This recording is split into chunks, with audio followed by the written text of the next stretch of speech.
بسم اللہ الرحمن الرحیم۔ السلام علیکم۔ آقا صلی اللہ علیہ وآلہ وسلم کا بیان جنت نشان۔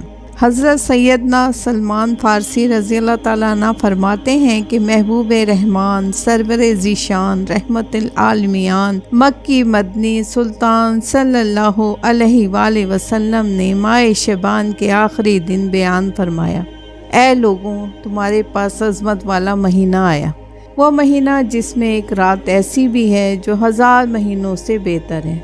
اس ماہ مبارک کے روزے اللہ تعالیٰ نے فرض کیے اور اس کی رات میں قیام یعنی سنت ہے۔ جو اس میں نیکی کا کام کرے گا تو ایسا ہے جیسے اور کسی مہینے میں فرض ادا کیا ہے، اور اس میں جس نے فرض ادا کیا تو ایسا ہے جیسے اور دنوں میں 70 فرض ادا کیے۔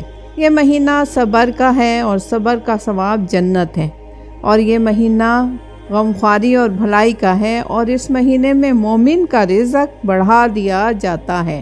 جو اس میں روزے دار کو افطار کرائے اس کے گناہوں کے لیے مغفرت ہے، اور اس کی گردن آگ سے آزاد کر دی جائے گی، اور اس کے افطار کرانے والے کو ایسے ہی ثواب ملے گا جیسے روزہ رکھنے والے کو ملے گا، بغیر اس کے کہ اس کے اجر میں کچھ کمی ہو۔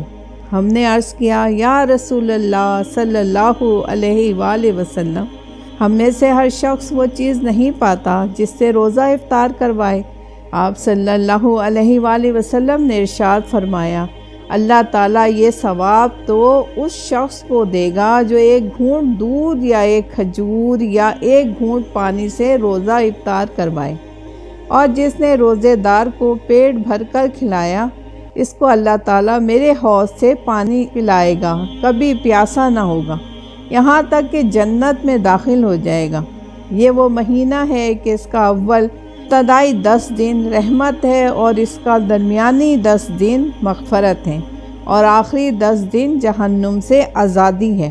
جو اپنے غلام پر اس مہینے میں کام کم لے گا اللہ تعالیٰ اسے بخش دے گا اور جہنم سے آزاد فرما دے گا۔ اس مہینے میں 4 باتوں کی کثرت کرو، ان میں سے 2 ایسی ہیں جن کے ذریعے تم اپنے رب ذوالجلال کو راضی کرو گے، اور بقیہ 2 سے تمہیں بے نیازی نہیں۔ پس وہ 2 باتیں جن کے ذریعے تم اپنے رب تعالیٰ کو راضی کرو گے وہ یہ ہیں: لا الہ الا اللہ کی گواہی دینا، استغفار کرنا۔ جبکہ وہ 2 باتیں جن سے تمہیں بے نیازی نہیں وہ یہ ہیں: اللہ تعالیٰ سے جنت طلب کرنا، جہنم سے اللہ تعالیٰ کی پناہ طلب کرنا۔ اس میں ماہ رمضان المبارک کی رحمتوں اور برکتوں اور عظمتوں کا خوب تذکرہ ہے۔ اس ماہ مبارک میں کلمہ شریف زیادہ تعداد میں پڑھ کر اور بار بار استغفار یعنی خوب توبہ کے ذریعے اللہ تعالیٰ کو راضی کرنے کی کوشش کرنی ہے، اور ان 2 باتوں سے تو کسی صورت میں بھی لاپرواہی نہیں ہونی چاہیے، یعنی اللہ تعالیٰ سے جنت میں داخلہ اور جہنم سے پناہ کی بہت زیادہ التجائیں کرنی ہیں۔ جزاک اللہ۔